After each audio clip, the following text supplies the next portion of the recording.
Darvish, who was not really healthy for much of the season, up and down. This is terrible news. He's going to undergo ulnar collateral ligament repair surgery. That's right, UCL. He's expected to miss the entirety of the 2026 season. It was a weird year for the Padres because, at least on paper, when the pitcher was healthy, you go, okay, King, Darvish, Cease, like we got guys, but ultimately, if the guys got hurt or were out, King was up and down, was injured. Obviously, now Darvish being done for the season. It's a terrible blow for him, Alex. He's a veteran pitcher. You never know how guys are going to come back after an injury of this severity. And the further issue is now, as I said, King's a free agent, so is Cease. Padres, they got some moves to make now after what was a disappointing season for you. Yeah, they're going to have to shore up that rotation a little bit. But, I mean, Darvish, he didn't look right all year. And, credit to him. Maybe he had, it was obviously bothering him throughout the year.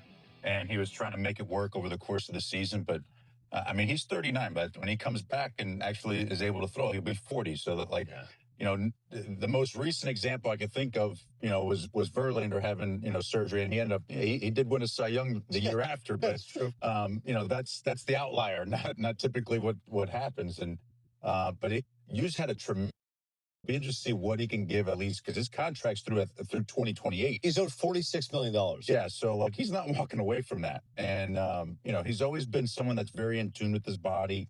I have no doubt that he's going to have no problems working his way back from this.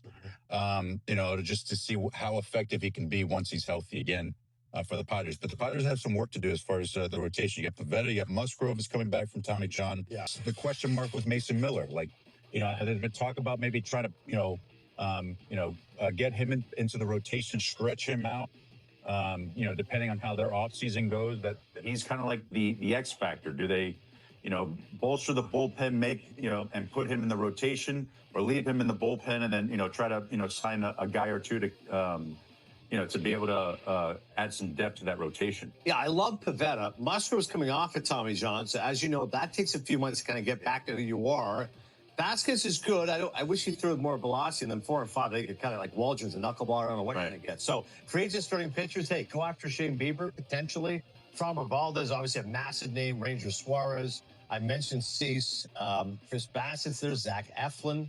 There's some options, because you're right. The Mason Miller one was interesting, because once they made the trade, they go, wow, they could imagine him as a starter. So then that could be a difference maker. I don't know. Yeah, well, I think that's the key question for AJ Preller and the Padres going into the offseason as far as their pitching targets. Right. As far, who do they really want to go after, and do they go after a starter for that, or do they stick to the bullpen because you're moving Miller to the rotation? Once you answer that, then I think they have a direction as far as where they're going.